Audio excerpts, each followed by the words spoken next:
Any health-related information on the following show provides general information only. Content presented on any show by any host or guest should not be substituted for a doctor's advice. Always consult your physician before beginning any new diet, exercise, or treatment program.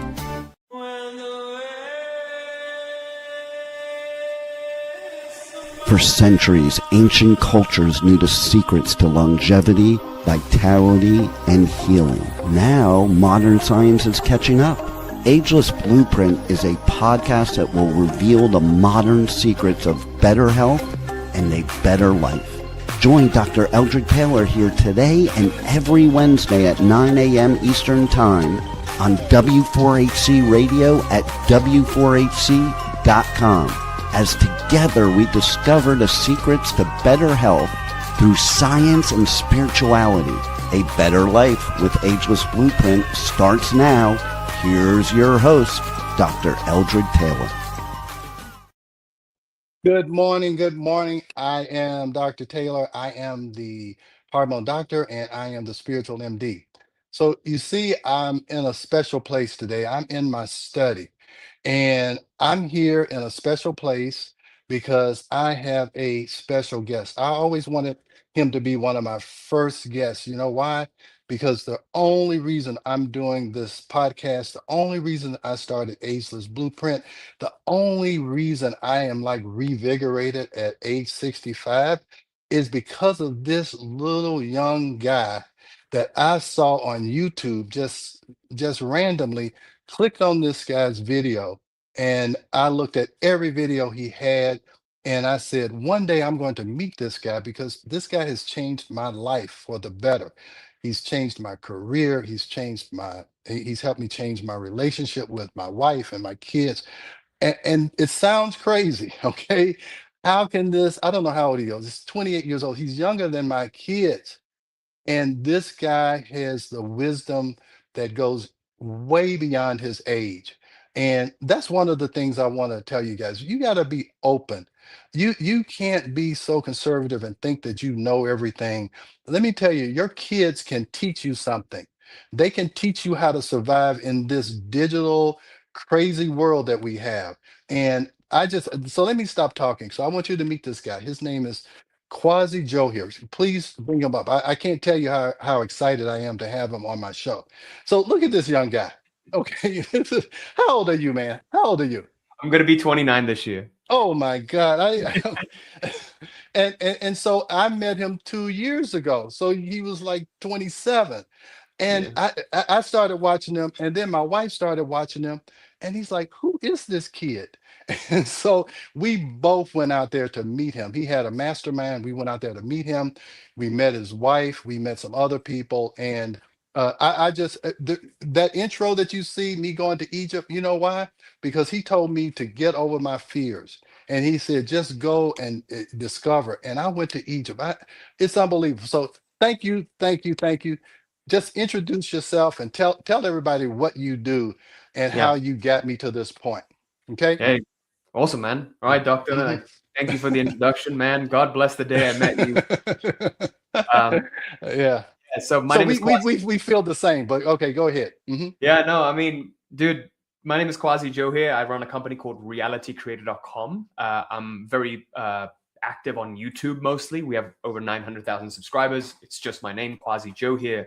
And since 2019, I've been working with entrepreneurs, business owners, really people from all different walks of life who want to take their performance, their income and their lives really to the next level. And what they've been finding is no amount of tactic or strategy, what if action is actually doing it. They have this invisible ceiling, whether it's for their revenue, whether it's for their relationship, whether it's for their health. And they've just feeling like they've been stuck in life and the traditional solutions have not worked. And, that's really what we do is we go underneath the surface to see why you behave the way that you do.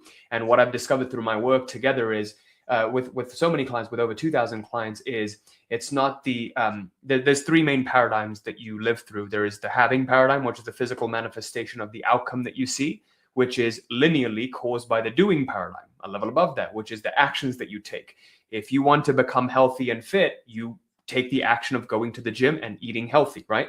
However, there's a reason why for some people it's easier to stay with your routine and stay consistent, whereas other people easily fall off. What determines that? It's how you view yourself, the being level, the identity, right? If I view myself to be the kind of person who shows up at the gym Monday, Wednesday, Friday for at least 30 minutes, then it's much easier for me to do that. And it would feel unnatural for me to not do that.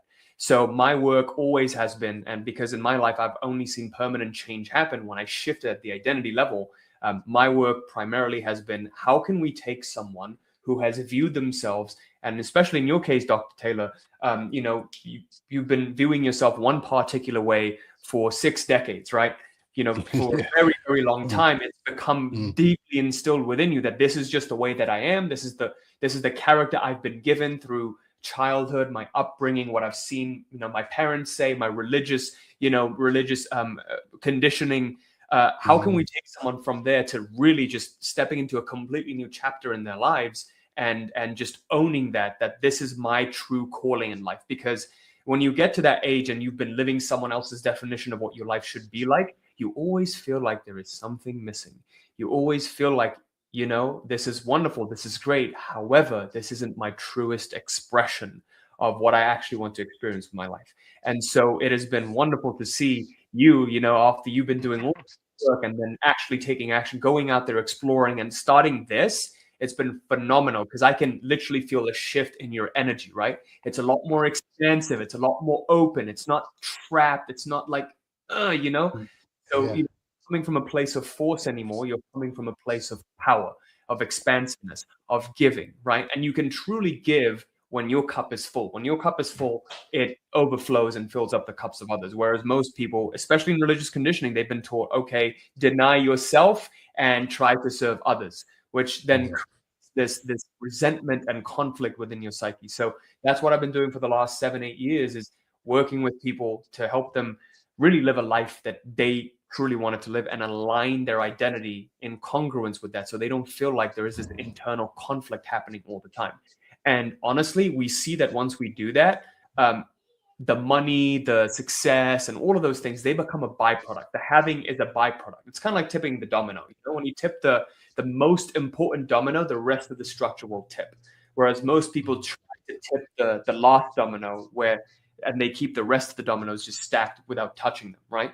So I've always believed, like, if you have, like you're a doctor, like if you have any kind of ailment, instead of patching a Band-Aid on it or taking some acetaminophen or paracetamol, right, some Advil, you actually get to the root cause and solve the issue that's giving you the headache.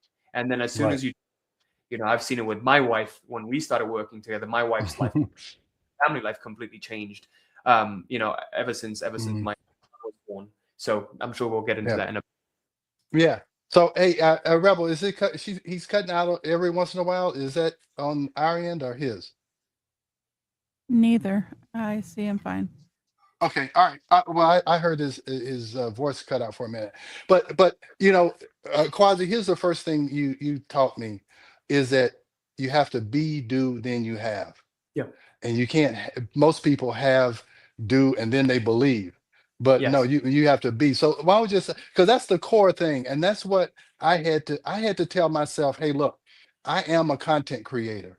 I can do these podcasts. I can spread. I had to say I can do a podcast. I can do this. I can go travel. I had to be the person who does that. Then it told me what to do. Just like at the gym, I wanted to change. I wanted to be physically fit. I am physically fit. Okay, what do? I go to the gym 3 times a day. It's habit. I schedule everything around that. When she said that she was available at 4 o'clock yesterday, no, that's my gym schedule. I don't change that for anyone. Okay, in the morning I meditate. That never changes. Okay, so did I used to meditate? No, but I knew to become something else, I had to change the inside, not the outside. And I never even really promoted meditation in my practice until I started using it, and I see how powerful it is when you discover yourself. It's amazing. And when you're talking about your cup, when it's full, it overflows. I started listening to you. I changed. What happened? It overflowed into my wife.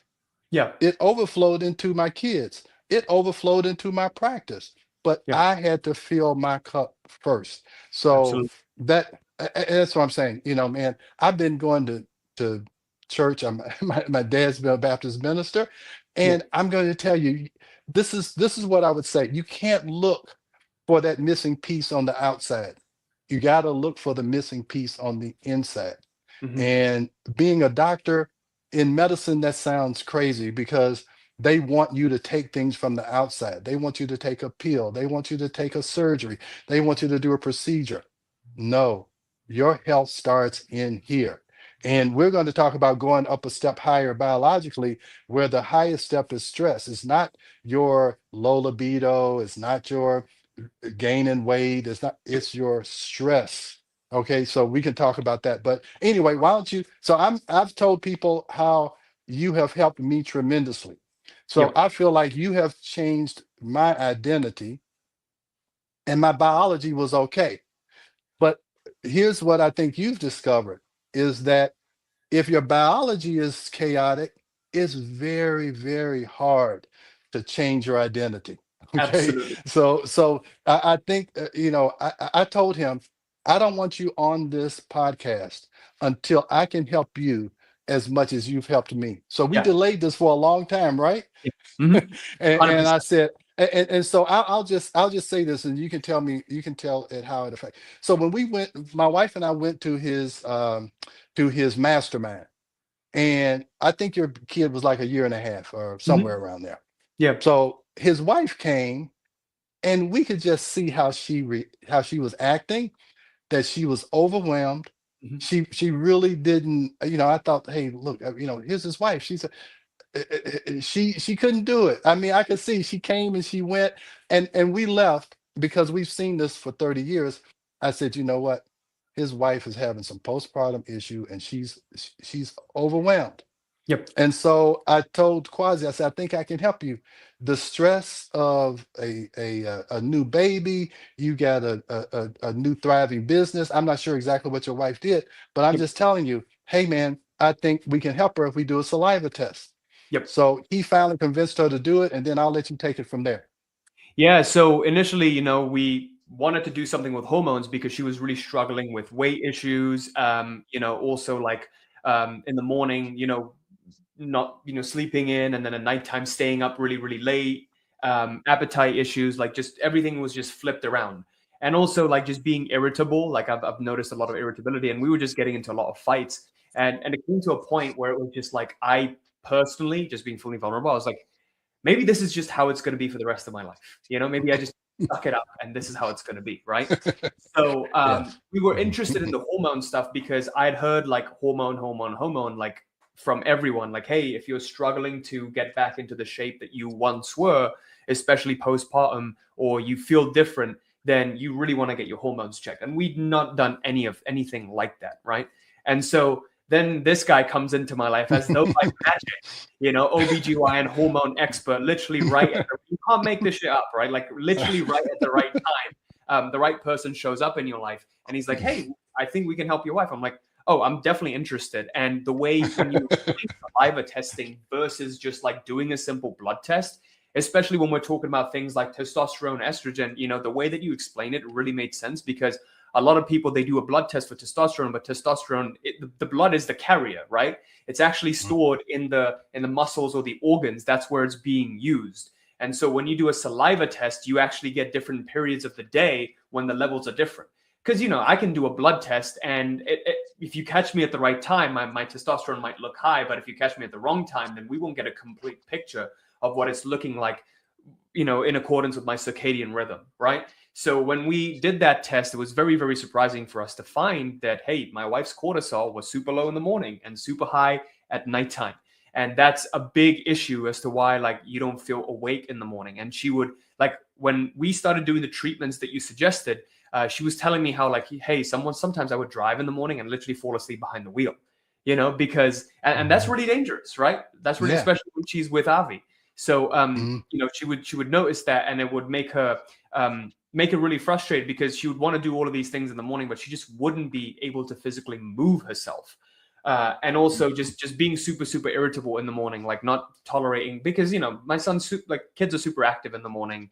And at nighttime, like there was a point where we were sleeping in separate beds because she likes to stay up really, really late. And I like to go to bed early. And it's like, it kind of interrupts me. I actually got this idea from you. Kind of interrupts me, you know? Because, you kind of made it okay for me to do something like that, because at first I was like, hey, maybe this isn't okay, like maybe this is weird that husband and wife should always sleep in the same bed. But then I figured, like, hey, the doc has been married for like 40 years, like 30, 40 years, and he's doing it, and they have a really great marriage. Maybe this is something that would help me. And it definitely helped because I was getting better sleep. But now we notice we go to bed at the same time, and because we do that, our bond is stronger too. But we go to bed at the same time, and we wake up early, and she's like a lot more energetic now early, especially the cortex and the adrenocare. That's been helping with hormones a lot. And I literally messaged you a week ago or something, and I was like, dude, what did you drug my wife with? Like, she's so much happier and calmer and more relaxed. Whereas we would get into like a very serious fight like every 3 days or so. It would just be like over something really, really stupid, really, really trivial. Yeah. And it would just like, it would bring a lot of stress into our family life. So that has completely changed. And, you talked about the biology versus like identity. Right.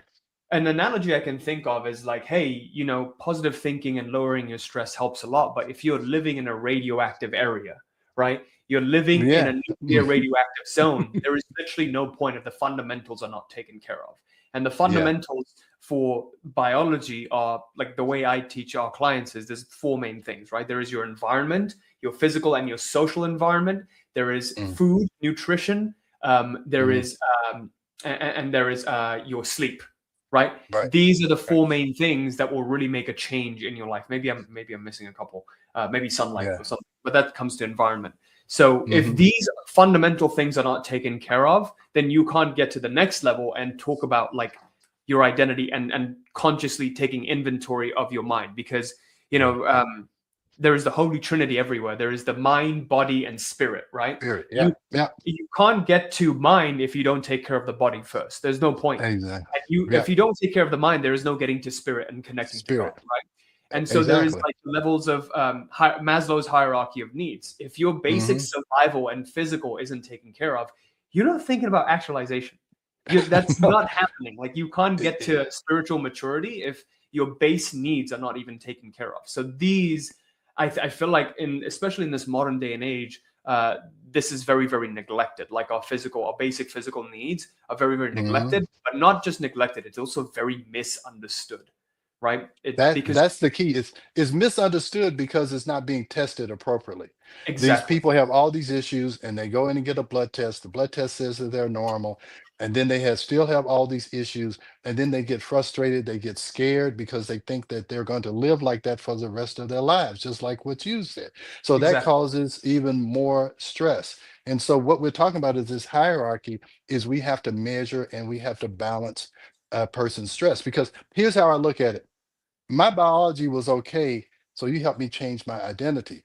We changed your wife's biology, and now her true identity returned. The woman you married, now, hey, her identity is back because her hormones changed her personality, and you like, who the heck did I marry? Okay, you're like, is this what better or for worse is really about? Am I going to have to be worse for the rest of my life? And see, I'm 65, he's 29. I've been there, done that. That was the exact same issue with my wife. She was screaming at my kids. She was screaming at me 2 weeks before her period. And I was like, I'm an OBGYN. What am I going to do? I can't live like this. And I had a patient who came in and asked me if I knew about saliva testing and progesterone. I didn't understand it. My wife actually listened to an audio tape and said, this guy is talking about me. And so I went in to investigate it. And you see how, Quasi, you really explained my whole philosophy in about 2 minutes. And so in medical school, we were taught see one, do one, teach one. I would see a hysterectomy done, I would do a hysterectomy, then I would teach a lower level resident. I'm trying to have hormone clarity follow the same thing. I want you to see what is going on. I want you to do what needs to be done. And then I want you to teach somebody. See, he's going to teach all his clients, hey, man, I know why you why you keep messing up trades, because you're stressed and your frontal lobe is off. So all your logic is gone and you're only functioning off of emotion. Yeah. When you are stressed, you always are emotional. You can't logically decide anything. You just react. Yeah. So the stock goes down, sell. Yeah. The Yeah. Yeah. stock goes up, yay, I got money. So, Yeah. and you do this roller coaster. And so that's why I'm saying, if you I think that if you're doing anything that you're dealing with behavior change, you gotta do the fundamentals. I Yeah. don't care what it is. So Mhm. that's my thought, Quasi. So Yeah. go ahead. No, it's super interesting we talk about this too, because I do feel like biology and identity are interlinked, right? So your attitude towards life actually affects your hormone levels. I don't know how much you agree with that, because I've Oh, seen oh, people, right? Like I've seen people who have, like, with low testosterone, they're like, oh, I don't have the drive to do anything. I don't have the motivation to do anything. And then they start going on TRT. The testosterone level gets really, really healthy and they feel a little bit better, but they still have the same, like nothing really changes for them energetically. And that's, yeah, again, your attitude, right? It's because you never yeah, made a conscious effort to change your attitude, to shift your attitude along with it. So it's yeah, like, you can take something. It's like, you get your muscles rehab, but you're not using it, right? What's the right, point? right, You're like doing rehab, but you're not using the muscle itself. It's not going to strengthen itself. So there is yeah, an interdependent relationship between the mental and the physical, because the mind and the yeah, body, like you meant, there's a placebo effect, right? As soon yeah. as we actually like invested in this journey of doing saliva testing and doing the hormone testing, I messaged you immediately after. I'm like, we haven't even started doing it. And my wife feels different. She feels more hopeful that her situation is going Hey, to change just out of having one conversation with you. Right. And yeah, that attitude itself is what will affect, what will immediately change, like your predisposition yeah, changes and your hormones immediately get right. affected as a result. Right. Exactly. Because, I think I told you, and I tell every new patient that comes in my office, is that 50% of my job is to get you to understand what's going on with you. Is one, to let you know that I understand and Yeah. then help you to understand, because that immediately decreases the stress level. I've had patients come in because they couldn't sleep at night, thinking that they had a brain tumor. Because everybody, kept saying they didn't know what was going on. So she thought she had a brain tumor. She had a high nighttime cortisol, just like your wife. But Mm, she's 60 years old, so she's thinking about cancer. Your wife is, 26, 27. She's yeah. not really thinking about cancer, but she just doesn't know why she can't take care of her child like she wants to. Because I'm sure she didn't want to be like that. Yeah. There's no way she wanted to be like that, but Definitely. she couldn't help herself because her hormones were out of whack. And that's why I'm saying a lot of the things that you do and you don't know why you do them, it can be hormonally based. And let me talk about men and testosterone. And so you see that your wife's major issue, even though she was 27 years old, was cortisol, right? Hmm. A lot of men who walk into a doctor's office and they complain of fatigue or can't sleep, they immediately get put on testosterone without being tested. Hmm. A lot of those guys that I see who have been on testosterone for years, two things happen. If you look at the blood, you don't see that the tissue is actually saturated and your receptors have down regulated. So now the higher your blood testosterone goes, the lower the effectiveness of it is. Okay, because the only way the hormone gets out of the tissue into the blood is when the tissue is so saturated that the force sends them back into a unnatural environment. So the only way you can get the blood level up is by oversaturating the tissue. I had a guy who had been on it for 6 or 7 years. His blood testosterone was 1,000, but he had no libido, no drive, and no erectile. I mean, he had erectile dysfunction, and Damn. his blood That's count was going. 1,000 testosterone? Yes, because That's he had been on it for insane. so long, he had become desensitized to it. See, if Uh, you give your body too much for too long, your body knows this is too much. I've got to pull back my. That's how all cocaine addiction. You know yeah. what that is? What happens is your body gets desensitized. The dopamine receptors get desensitized, so it takes more and more to get less and less of a result. Right. Hormones can do the same thing. Okay, it's the same way with estrogen. Even if you take too much progesterone, it will start to not work. So Right. always got to look at cortisol. And you would think, how can a 26, 27-year-old have a like a low cortisol. It's cumulative stress. I don't know what your wife's been through. I know her mother had gotten sick, and Mhm. the stress of a baby and all those things. And so I don't care how old you are, you can screw up your hormones. You can screw up your hormones early, you can screw up your hormones late.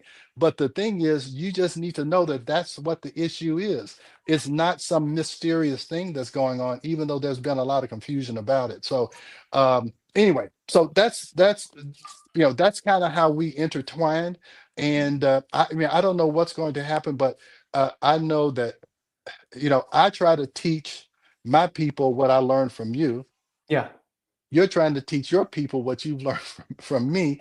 Yeah. And I think it is such an interconnection, that you cannot change your reality if your basic hormones are screaming chaos. And this is what I've learned is when you're under stress, you you think inwardly. I mean, you don't worry about what might be happening or whatever. You're just trying to survive day by day. But Mhm. then as you begin to lower your stress level, you start to be able, like you said, be expansive. Mhm. Because I'll tell you, uh Quasi was telling me about how you have to be anti-fragile. That's another thing you told me, is Yeah. you have to live your life anti-fragile. So I can't let what my wife says to me break me down. I can't let what some other person I have to be anti-fragile. And the other thing you taught me, I'm gonna tell you all his little things. He told me that you should live your life in a meditative state. I don't know if you really, is that you should always, how you calm your brain down with meditation. That's how Mhm. you should live your life. And see, I was brought up is that it says you should pray without ceasing. I Yeah. believe what that really means is you should be in a prayerful, meditative state Yep. without ceasing. What Mm. what what is your thought about that? Yeah, so the first time I learned this was when we like look at why we perform certain actions, right? Like when you meditate in the morning, the whole goal of doing that action is to become one with the thing, the object itself, right? When Hmm. subject and object become one. So in ancient yoga, there is this talk of like the word yoga translates to union, right? The whole point of yoga is to become one with divine. So when we meditate, the whole goal is to become meditative. When we pray, is to become prayerful, right? So Hmm. we are trying to become one with the quality itself. So a lot of people, when they meditate, they think it's the 20 minutes of their day that they're just spending quietly. However, the whole purpose of doing that action, that practice, is so that you can take that state on, the state of being on, and carry it on for the rest of your day, for the rest of your life, right? So that's the Right. whole point of performing any kinds of action. Like when you exercise, you're trying to get into that energetic state of health, of fit, and you carry that state, the state of being that comes with exercising, which is that state of discipline, the state of pushing yourself to the last rep, right? Pushing Hmm. yourself past your limit.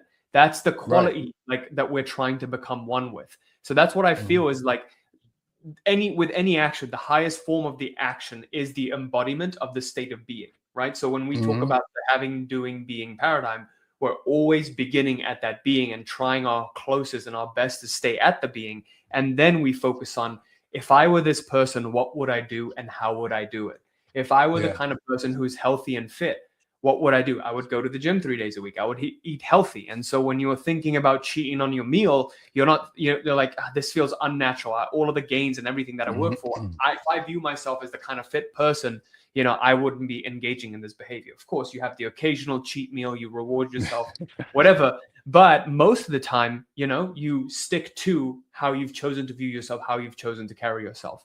So that's personally what I believe. Like the purpose of action is to become one with the thing that you're doing.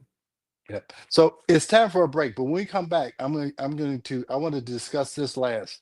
This is the real thing that changed my life when you told me you have to get over your biggest fear. Yeah. And I got over that one fear, and that made me not be fearful to go to Egypt. And you don't know this, I may have told you, we went gorilla tracking for the silverback gorillas in Uganda. Did I tell you that? You didn't tell me about the gorilla tracking. No, Oh I man, know about that's just Uganda. I know about okay. Ghana. Ghana as well, right? Yeah, we went to Ghana. So then we went to Uganda to do gorilla tracking. And so me and my wife, we climbed up a 10,000-foot mountain. It took us 4 hours. Damn. We both didn't think we were going to make it. So we get out there, we saw the gorillas, and then we had to do 4 hours back down. We started at 7 in the morning. We didn't get back down to 7 at night. Now, Damn. would I do it again? Heck no. Am I glad I did it? Yeah. Yes, because man, we got down there the next day. We were like, can you believe we did this? Do you know how old we are? We Yeah. did this. Okay. And then my wife just said yesterday, she said, you know what? I have so much more confidence in the gym now because if I got through that, Yeah. I can increase the amount of weight I lift. And Yeah. this is all doing, we're not 30 years old, you guys. And I'm telling you, I check my body composition.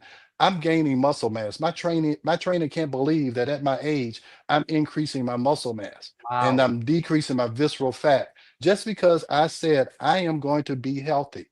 And that is my persona. Even in the office, they wonder, how can you maintain your weight? I am healthy. That's who I am. Yes. Okay. And so that's my persona. But anyway, we got to take a 1 minute break and then we're going to talk about this getting over your biggest fear. Okay. All right. We are going to a quick break, so stay with us as we explore the ageless blueprint right here on W4HC Radio and Talk4 TV. An ancient secret with a modern twist for better health and vitality. Dr. Taylor will be right back. Taking care of your health shouldn't mean taking a handful of pills every day. At Taylor MD Formulations, they create doctor-developed supplements that combine the best natural ingredients so you get the results you need with fewer pills. Taylor MD Formulations is backed by science, designed for real life with real results. Less pills, better health, doctor approved. Shop now at TaylorMDFormulations.com and discover smarter supplements for smarter health. That's TaylorMDFormulations.com. We are back for more of Ageless Blueprint. Once again, let's join Dr. Taylor for more insights and research on the ancient secret to better health and a better life in modern times. Here's your host, Dr. Eldred Taylor.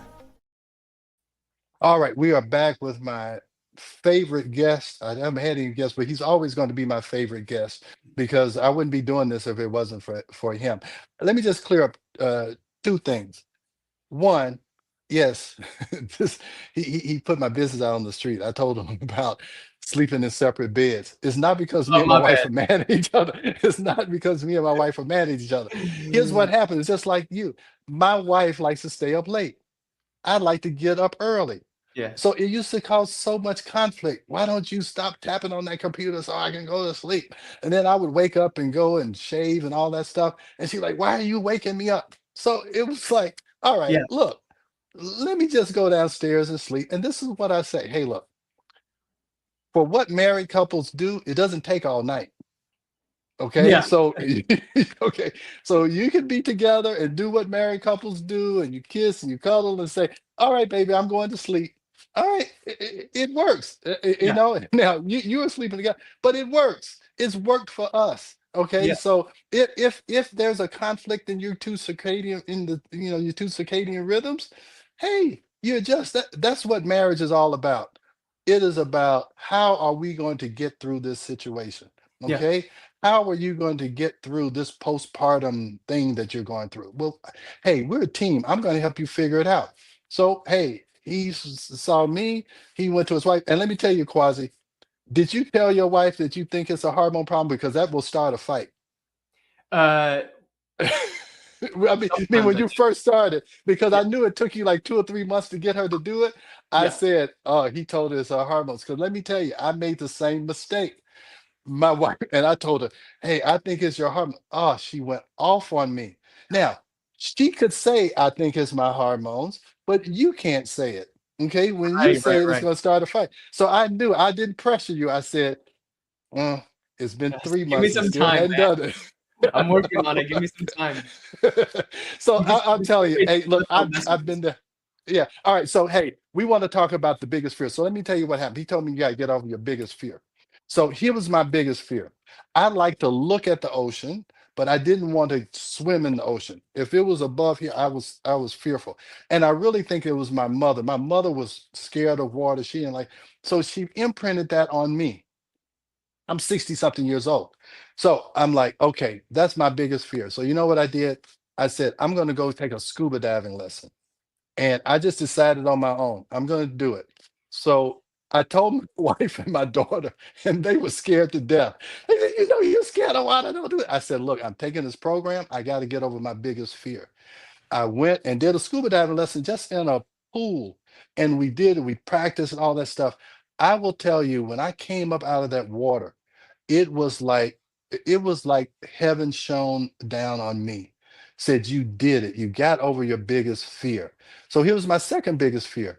I can't leave my office for more than a week. I had the scarcity mentality. And we decided, hey, screw it. We're taking 3 weeks off. I'm going to Egypt. We've gotten interested in Kemetic spirituality, and how did the ancient Egyptians, how did they learn about nature and God and all that stuff? So we went there. Since then, we've been to Ghana, we've been to Uganda, we've been all over the place because I got over that biggest fear. So just talk about fear and what that does to people, okay? Yeah, so fear is a very, very interesting emotion. It's the most primitive emotion, right? It's the most Hmm. primitive feeling because and you'll notice that fear is what organizations like, the ones that you see, they want to keep you in that state so that they can control Hmm. you. In fear, it's the easiest to control you. You look at the news, what's the most prevalent emotional sense of feeling that you feel? Fear. You don't see Hmm. good news being promoted as much as bad news, right? So there are four different states that society, or the pendulums or egregores, whatever you want to call them, that frequency is what they're trying to keep you in, and that is fear, anger, pride, and guilt/shame, right? Hmm. These are the four feelings that they want to keep you in, because then they can mobilize you and control you. People go to war over really, really stupid shit. Sometimes you're in you're in a crowd or something and you see this riot happening. And sometimes when you actually ask people after the fact, like, hey, why did you go out and do this? Like, because within the riot, something will happen and it will trigger like a cascade of events.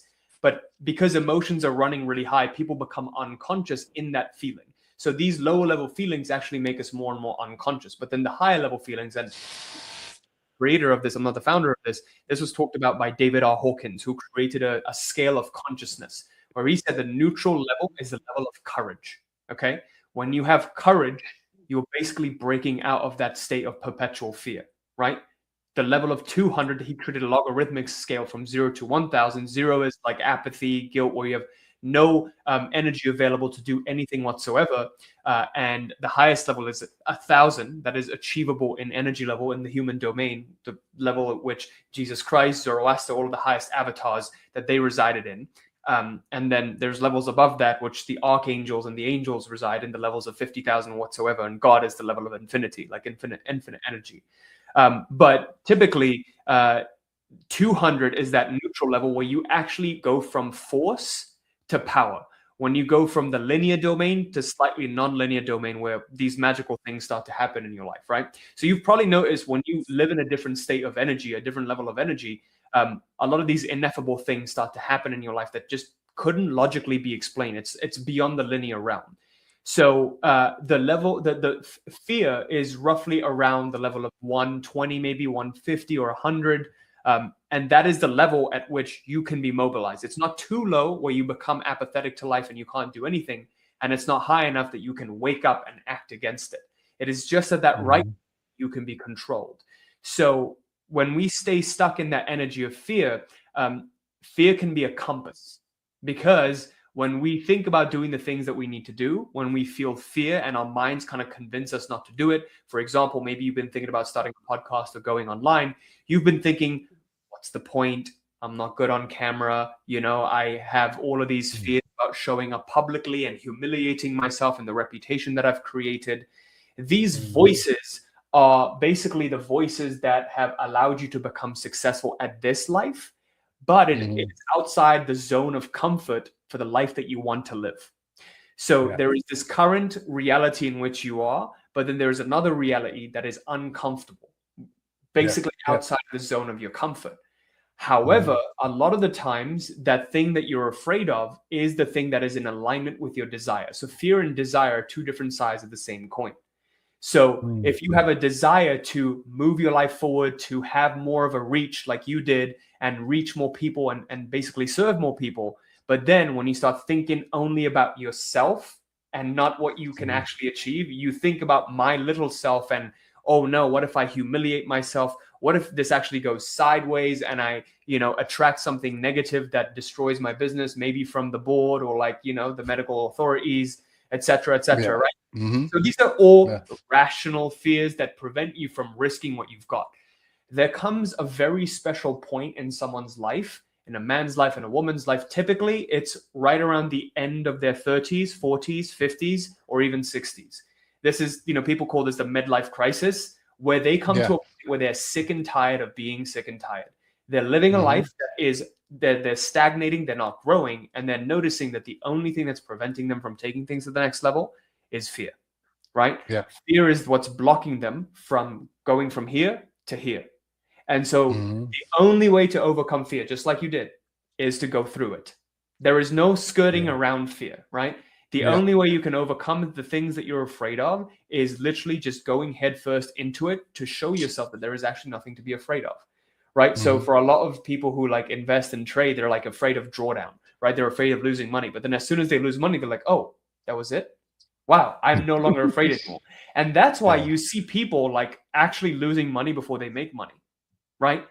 Because they need to appetite what it's like to be losing a decent chunk of money before they make their rise and make a ton of money, right?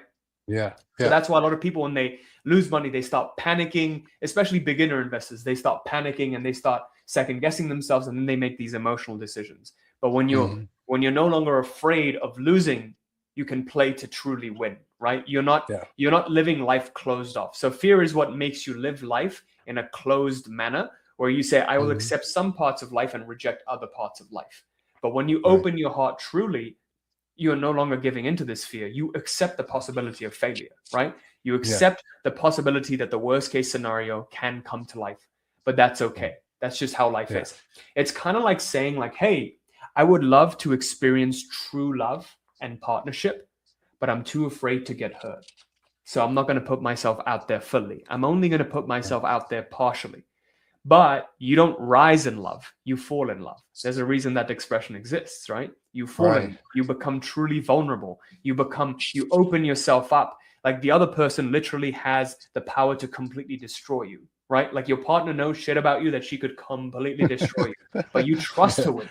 And that's what makes it so beautiful, right? So when you fall in love with life, you kind of, stand naked in front of life. Like, hey, this is me stripped of any kind of defense that I have.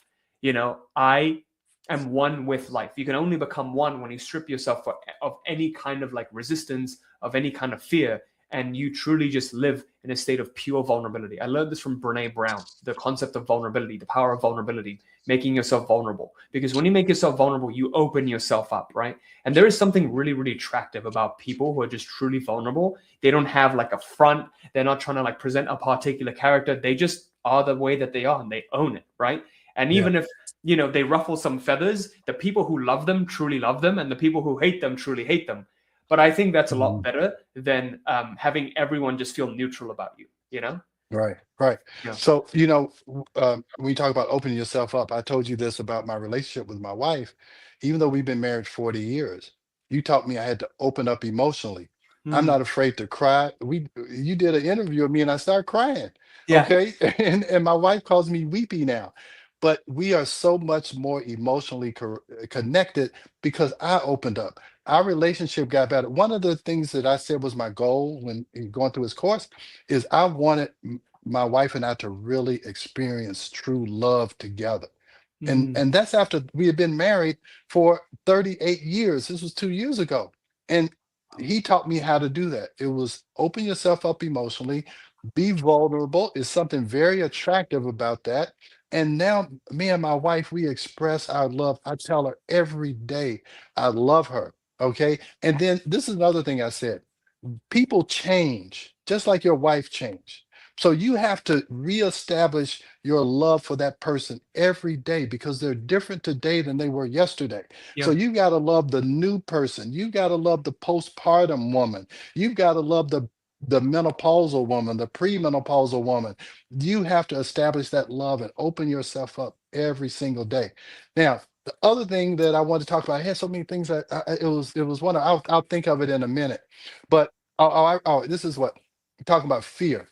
So you're right. It took me about 4 or 5 months before I really did this podcast because a patient came in and told me, "You got to get on social media, Dr. Taylor. That's where the patients are. They're not in your office, they're out there." And I was Yeah. like, "Really?" And so I had to get over the fear of doing a podcast, getting on TikTok. I thought TikTok was where people did stupid dances. And I Yeah. do TikTok now, and that's where I get most of my leads from. So I Yeah. had to get over that fear, open myself up, do some things that you're a doctor and you're on TikTok. Yeah. What's wrong with it? I'm Yeah. trying to get a message out. So the other thing is, and we're getting close. The other thing is, I started reading this book called The Art of Impossible. Have you ever read that book? No, I haven't. I'm gonna read it now. Yeah, so the art of impossible. And what he talks about, he said, everybody thinks something is impossible until somebody does it. Okay, Roger Bannister, everybody talks about that. Mhm. Everybody thought you couldn't fly until the Wright brothers did it. Everybody thought you couldn't have an electric car until the Elon Musk did it. Okay, and then what happens? It keeps building. He said, so to do a big impossible, you have to do a lot of little impossibles and it will grow. So here's my big impossible. And I just came up with this yesterday because you know what, you taught me about clarity. I got all of these quasi-isms, okay? He talked to me about clarity. And he said the only way you can know you're on the right path is you got to get on the path. Yeah. You get on the path, and then the path will tell you the next step. So I've Yeah. been on this path for 2 years trying to be clear about what I'm going to do. So I just came up with it really a couple of days ago.